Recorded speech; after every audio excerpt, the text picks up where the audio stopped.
Hola, ¿cómo están? Bienvenidos a una nueva edición de País de Boludos, el semanario político que navega la frontera entre llorar de risa y reírte de lo que te hace llorar. Como habrán notado, estamos de vuelta en una terraza y no en un estudio. Tampoco hay público ni entrevistas. Y sí, hemos decidido volver al formato original, el que hacíamos en 2017, cuando Pato Bullrich, Sturzenegger y Toto Caputo eran funcionarios del gobierno nacional. ¡Qué épocas aquellas! Decidimos esto por dos razones. La primera es que en época de incertidumbre siempre lo mejor es volver a las raíces. La segunda es que queremos ampliar el canal con otros contenidos como entrevistas y dejar bien definido el formato original, el de los domingos. Una terraza, una reflexión, buenos chistes con una sonrisa y una cerveza. Y ahora sí, nos reencontramos con la actualidad argentina como quien se cruza a una exnovia en un entierro. ¿Vos bien? Bien, salvando esto. Y esto es Javier Gerardo, que parece estar más allá del bien que del mal. Algunos dicen que está loco y otros simplemente que está más efusivo, en el sentido veterinario de la palabra. Lo cierto es que en el Día del Veterano y los Caídos en la Guerra de Malvinas, el Jabo se mandó una movida conocida en diplomacia como la trifecta cipaya. Se pronunció a favor de la libre autodeterminación de los kelpers, luego se fue a recibir un premio a Estados Unidos y desde el avión posteó una caricatura con Donald Trump en la que el rubio platinado le da un premio que tiene a la Argentina dentro del continente africano. Argentina no está en África, esa es Argelia, una data que uno supone que debería tener el presidente, pero por las dudas nunca está de más aclarar. Y después, porque prenderse fuego no tiene gusto si no le agregás un toque de nafta, repito, un 2 de abril va y postea un tema de Queen, que por si nadie habla inglés quiere decir reina. ¿Qué tema? Friends will be friends. ¿Por qué lo hace? Porque considera que Donaldo es su amigo por aplicarle a la Argentina un arancel de solo el 10% a sus productos. Exactamente el mismo que le aplica a toda Latinoamérica, excepto a Venezuela. Chupate esa papaya, Maduro. A vos no te quiere como al Jabo, y al Lula, y al Petro, y al Boric, y al Bukele, y al Noboa, y al Lucho Arce, y al Yamandú Orsi. Dicen que de los amigos de Donald es el nombre que más le cuesta. ¿Yamandú? ¿Yamandú? ¿Yamandú? Pero bueno, el Jaboto nos quiere convencer de que consiguió algo fenomenal. Si hay algo peor que ser cipayo, es serlo y no ser correspondido. Te sentís el Ramiro Marra de Trump. Más que Friends Will Be Friends, el Jabo estaba por cantarle otra canción.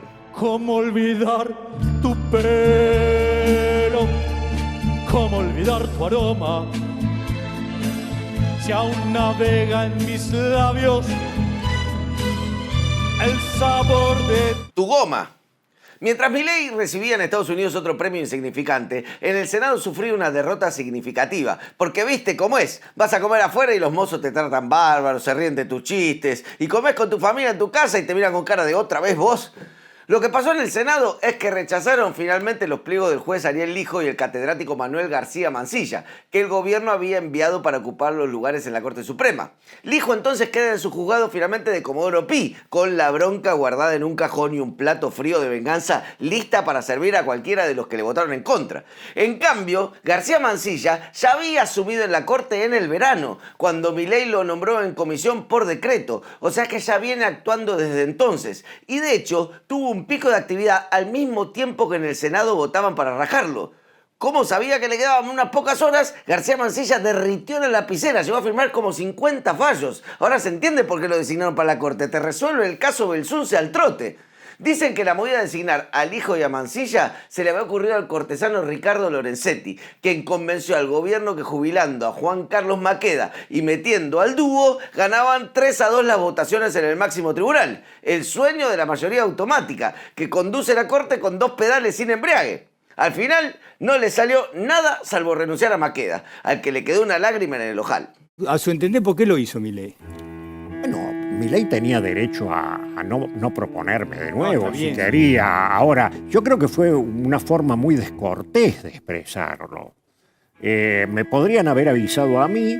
Tanto el kirchnerismo como el macrismo cerraron la grieta en contra del Hijo en un gesto que hizo emocionar a Carlos Pagni, quien salió a festejar meta, dilema y encrucijada. O sea que acá el Mauricio hizo gala de esos raros momentos en los que se levanta de la reposera para apuñalar por la espalda a algún enemigo. Un puñal cortito que duele y mata lento, recordándote que nunca hay que interrumpir la siesta de Don Riposero. La corte entonces quedará conformada por Rosenkrantz, Rosati, Lorenzetti y García Mansilla, que entró por la ventana en comisión hasta noviembre, pero veremos si aguanta. Yo creo que va a renunciar porque es muy flojito de papeles que te designe el presidente por decreto y te rechaza el Senado por tan amplios números. Aunque Mansilla dice que antes de irse va a consultarlo con sus pares, que es como él llama cariñosamente a sus testículos. Esta corte de 3 o 4 es a su vez la que debe definir la situación judicial de Cristina Kirchner, que se puso un poco más delicada luego de que la Cámara de Casación Penal ratificara las condenas en la causa de vialidad, obligando a la expresidenta a apelar a la Corte Suprema para no ir presa antes de las elecciones. Todo indica que Cristina va a encabezar una lista de diputados. Todavía no se sabe si nacional o provincial. Un cargo menor que aceptaría la jefa, un poco para conducir el peronismo bonaerense desde el territorio y otro poco porque tiene unos buenos fueros que la pondrían a resguardo al menos 4 años. Y después de eso, andás a ver quién conduce las riendas de esta patria. Puede llegar a ser Furia de Gran Hermano o Mirko Marley, yo ya no apuesto más.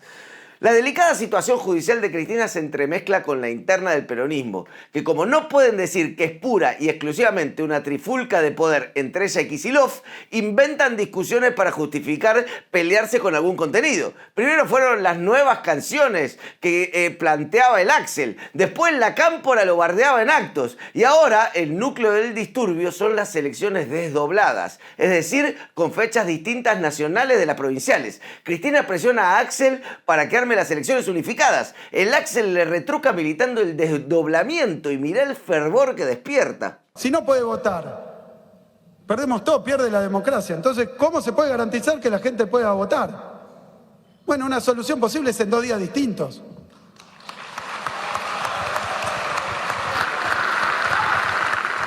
Nunca imaginó Perón que el dilema del siglo XXI iba a ser unidos o desdoblados. Volviendo al gobierno nacional, esta semana festejaron la buena noticia que la pobreza pasó del 52% en el primer semestre del año pasado, tras la devaluación del comienzo de gobierno de Javier Gerardo, a 38%, un equivalente al primer semestre de 2022, cuando se iba Guzmán, Bataki se hacía la transición y Massa agarraba la papa caliente y nos hacía puré. La medición es objetiva, es la que usaban otros gobiernos, incluso con el mismo personal en el INDEC. Siempre es una buena noticia el descenso de la pobreza. Después podemos discutir de si este modelo pronto va a generar más o menos pobres o si la pirámide social se achata en torno a la línea de pobreza porque subieron mucho la UH o lo que fuere. Hablando de eso, tenemos que contarte algo y te pedimos que por favor no adelantes el video porque es importante que escuches esto. La idea de este año era expandir País de Boludos con un programa de entrevistas, otro de investigación, otro de política internacional, Fingir Coherencia, que sale todos los miércoles, y País de Boludos, todos los domingos. Pero por un error se nos cancelaron el 40% de las suscripciones de País de Boludos, es decir, se cayeron el 40% de nuestros ingresos.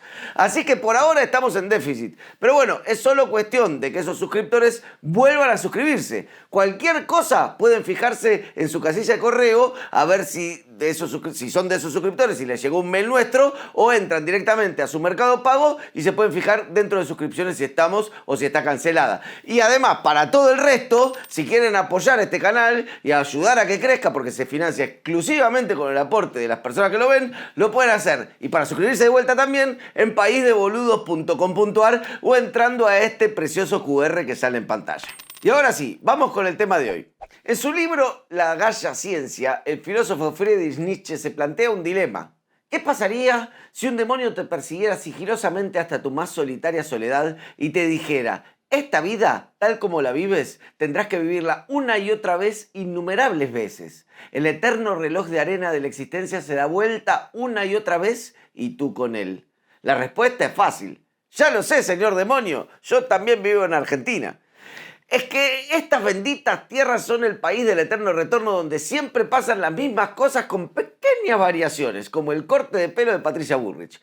Pero si el Eternauta de golpe apareciera y tuviera que adivinar quién gobierna en base a noticias sin fecha, se encontraría con que hay pocas reservas en el Banco Central que no puede hacer frente a la demanda de dólares, con timberos que dejan la bicicleta financiera tirada en el pasto y salen corriendo a quemar pesos, mientras en el campo las silobolsas tienen un embarazo de 18 meses y cada vez que un mosquito estornuda la gente grita ¡devaluación! Y suben los precios.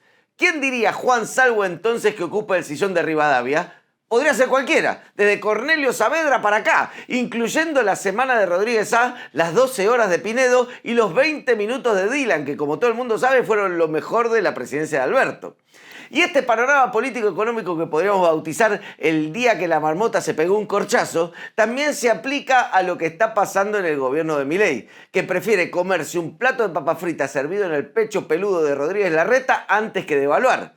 No porque la idea no le guste, de hecho apenas arrancó metió una flor de devalueta, sino porque este es un año electoral. El mismo conflicto que tenía Massa en 2023. Y si el Jabo devalúa, pierde su principal estandarte, la baja de la inflación.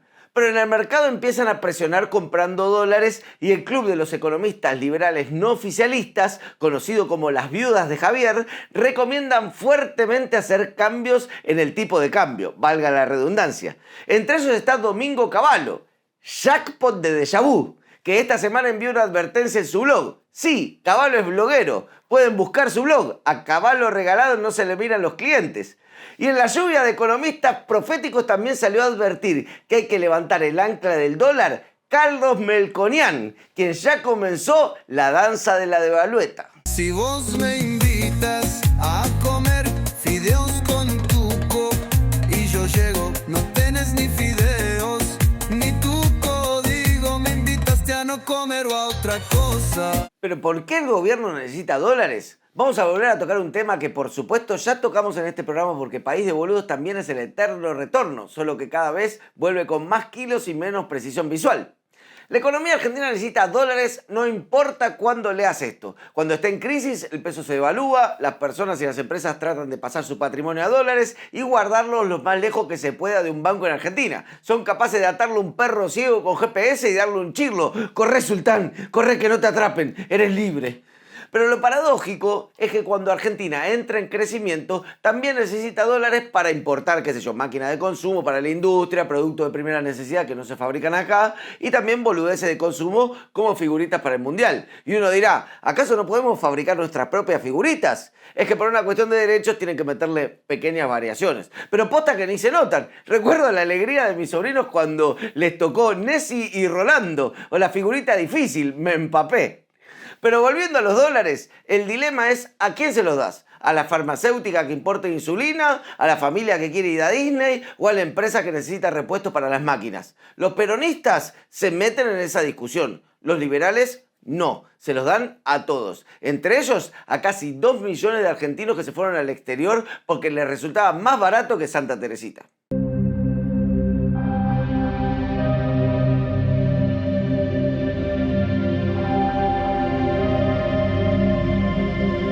Pero veamos cómo se construyó este milagro tan parecido a la convertibilidad, con menos Rolling Stone y más Pedrito el niño libertario. Cuando asumió Javier Gerardo se implementó una devaluación del peso de poco más del 50% con el objetivo de cerrar la brecha entre el dólar oficial y el blue. Esa mega devaluación le permitió al gobierno licuar las jubilaciones, eso que la gente sin abuelo llama el principal gasto del Estado. En paralelo, suspendió la obra pública, se congelaron los pagos al exterior, se postergaron las importaciones y encima con la recesión brutal, las empresas dejaron de pedir dólares porque directamente dejaron de vender cosas. El famoso shock liberal, que es a lo Arnaldo André, siempre un sopapo antes del besito. Luego pusieron un esquema de evaluación fija mensual del dólar oficial, primero del 2% y luego al 1%. Y con eso el Banco Central volvió a comprar dólares todos los días que pudo, llegando a hacerse de más de 25.000 millones. Una muy buena performance a nivel financiero y la señal para que todo el mundo se subiera a la bicicleta en pesos. El Toto se cansó, la conservadora de Tergopol salió a la playa. ¡Ay, dólar, dólar! Y esto construyó un país con un dólar barato. Y así volvimos a comprar importado como en la dictadura, volvieron los viajes a Miami como en la convertibilidad y volvieron los palazos en las manifestaciones como siempre que la Pato se pone el trajecito beige del sentido común. Y también se volvió a aplicar la receta de una mega devaluación que paga el pueblo seguida de una apreciación del peso, como en el Rodrigazo del 75 y Martínez de Oz del 76, como la hiperinflación seguida de la convertibilidad en los 90, un modelo de dólar barato para los argentinos que estabilizó la inflación ahora entre el 2 y el 3% mensual, pero que demanda más dólares que los hermanos Canigia. Al comienzo de su gestión, Javier Gerardo pudo hacer frente a esa demanda de visas gracias a la licuadora, la motosierra, la pinza, la tenaza, el bisturí, tiene el instrumental de un torturador. Es un verdadero torquemada de la economía. Más que un ordenamiento de los precios, es un ordeñamiento de la gente. Pero bueno, con eso hizo frente a la demanda de dólares del primer semestre del 24. Y en la segunda mitad del año pasado, cuando algunos anunciaban que el modelo peligraba, vino el exitoso blanqueo, donde cualquier gran evasor que se precie podía traer sus dólares a costo cero, porque ojo, la Inquisición también sabe perdonar al que le conviene. Así ingresaron al sistema 20.000 millones de verdes turbios como agua de la Pelopincho en invierno. Y tiramos hasta que terminó el año pasado. Tiramos en el sentido literal, no quedó nada. Y en 2025 el eterno retorno volvió a golpear nuestra puerta. El gobierno necesita dólares. Y puede obtenerlos de 3 maneras: exportando más, atrayendo inversiones o endeudándose. Ya que no saben cuál eligió Toto Caputo. ¡Sapi! Así que, para mantener el tipo de cambio, Javier FMI Ley piensa endeudarse rapidito con el Fondo Monetario. Misma solución que Macri en 2019, aunque decirle solución a eso es como llamar dentista a un boxeador. Y el Toto Caputo salió a pavonear que el FMI nos va a prestar 20.000 millones de dólares en un nuevo acuerdo de facilidades extendidas. Esos que te revisan las cuentas cada 3 meses y si no los cumplís con las exigencias te cortan el chorro y te van precalentando el helicóptero. Si ese es el acuerdo de facilidades, lo que debe ser el de complicaciones. Toto también dijo que si a eso le sumamos otras vituallas que vendrían de organismos como el Banco Mundial, el BID, más la mar en coche, las reservas llegarían a 50.000 millones de dólares, según el Centro de Estadísticas y Mediciones de Caruso Lombardi. Y este humo fue muy rápido desmentido por la vocera del fondo, que dijo que 20.000 millones es lo que la Argentina había pedido al FMI, no lo que había obtenido. Sería como pedir 3 deseos, soplar la velita y saltar directo por la ventana porque ahora podés volar. Y sí, por un ratito podés.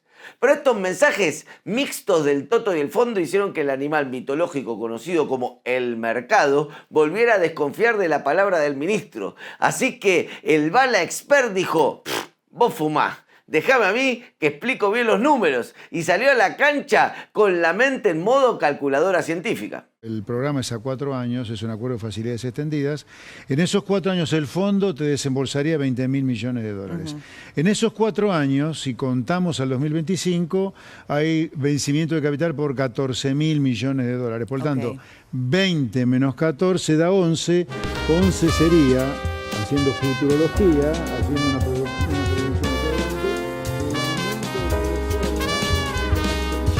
El plan del gobierno es el siguiente: endeudar lo más posible ahora para armar un colchón de reservas netas igual de grande que todos los pesos que existen en el mercado, lo que se llama la base monetaria, que se calcula aproximadamente en 25.000 millones de dólares. Es decir, por cada peso que existe, tener el equivalente en dólares en reservas en el Banco Central. Es decir, una convertibilidad. En la convertibilidad tenías $1 en el Banco Central por cada peso que había en el mercado. Bueno, el gobierno apuesta a una convertibilidad de 1000 a 1, el plan 1000A. Un modelo económico con dólar barato, pero con precios que al resto del mundo le resultan carísimos, sin inflación, pero con una estabilidad financiera anclada a la posibilidad de endeudarse para mantener la nave a flote. Algo bastante parecido a los 90 que terminó con la crisis de 2001. En cualquier momento aparece un bebé gigante flotando en el espacio con la cara de expert. Eso es el y si sale bien.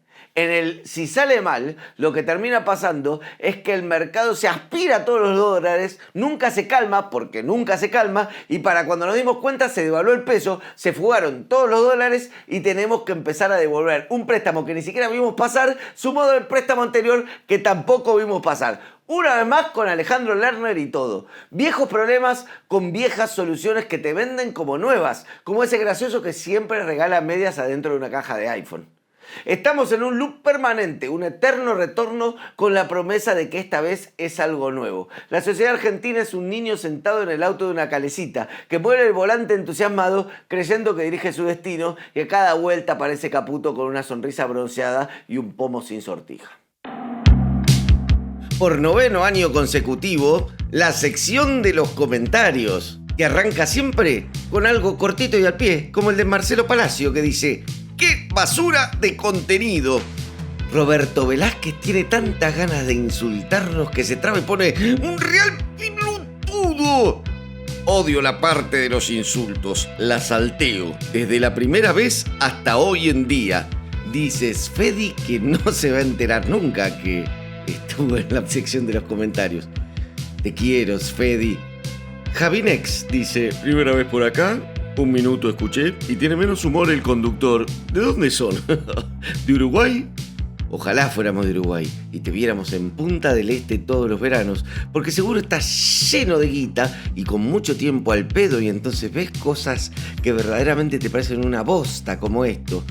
Norberto Pérez Llamas se le salta la cadena y dice, no es país de boludo, ¡oso boludo! Yo antes era viejo, ahora soy joven, mi ley avanza. Chau, K. Chau, Norbert Yamin Baton Pérez Llamas. Te mandamos un beso enorme. Otaku Cris dice, che, Fede, ¿de onda? No te tiñas el pelo, te queda raro. ¿Qué? ¿Me descubriste el Coleston Azabache? ¡No! ¡No! Camila Aimé dice, maquillados son así de feos. Traigan la Lemoine que le saque la papada. Bueno, muy amable, Camila, muy amable, ¿eh? Ya te quiero ver cuando vos cumplas 71 como nosotros. David Coaglia dice, che, las risas de fondo quedan medio de cuarta. No te preocupes, David, no te preocupes, ya las sacamos todos esos negros que nos venían a ver y ahora lo volvimos a una terraza. Javier Pedrotti está podrido y quiere llamar a la acción. Dice, me tienen harto los Tarzán y Tarzanas de la lengua. ¿Cuándo harán lo que le dijo la Eva a Juan? Juan, dale los fierros a los muchachos. Y no estaba equivocada. Los bombardearon la Plaza de Mayo sin remordimiento, asesinando cientos de inocentes. Basta de chácharas, a los fierros, como hizo Lincoln con los algodoneros esclavistas. Pero se ve que le dio paja arrancar con el ejemplo y decidió solamente comentarlo en YouTube. Muchas gracias. Germán Mércol Echeverría dice, gracias, me divirtieron en mi divorcio. Ya me casé de nuevo, son unos maestros. Pará de casarte, Germán. Es hora de que pienses un poco en todo lo que te pasa y dejes de casarte compulsivamente. Amadeo Buchmir dice, hace meses sin ninguna publicación. Se acabó la financiación progre. Y de eso te quería hablar. A vos, Birracota, que decís gracias por tanto el año pasado. No, si vuelve les prometo que les pago lo que les debo. ¡Felices fiestas! Bueno, volvimos. Aquí estamos. Para vos y para todos los que están del otro lado, ¿eh? Sepan eso. Sepan que, bueno, este año arrancamos con este formato más íntimo. Después queremos ampliar. Necesitamos ayuda y financiamiento. Se nos cayó bastante. Tenemos que subir eso y encima pasar para expandirnos y para que este canal crezca. Así que hagan un aporte que no les cueste nada, algo que ni sientan por mes. Pero confíen en que gracias al aporte de todos ustedes, esto pudo sostenerse todos estos años y esperamos hacerlo mucho más. Pueden hacerlo en paisdeboludos.com.ar y ahí hacer un aporte único o suscribirse mensualmente, poner algo que, como ya les digo siempre, no les duela. Y si están preocupados por el vivo, bueno, pueden verme en cualquiera de mis shows de stand-up en fedesimonetti.com. Tienen toda ahí la lista de todos los lugares que voy a andar visitando. Bueno, muchísimas gracias por haber llegado una vez más a un programa, a ver entero un programa de País de Boludos, esta vez en esta temporada 2025. Les recordamos que este es un medio de comunicación que ahora tiene 2 programas, pero que quiere todavía expandirse y que para hacerlo necesita siempre de sus aportes, que vivimos 8 personas trabajando en esto y que sus aportes los pueden hacer en paisdeboludos.com.ar. Ahí pueden hacer un aporte único y ver qué pasa, o suscribirse y mensualmente tirarnos una guita que no les duela, pero que a nosotros nos sirve para planificar y seguir creciendo. Nos reencontramos la semana que viene con más País de Boludos.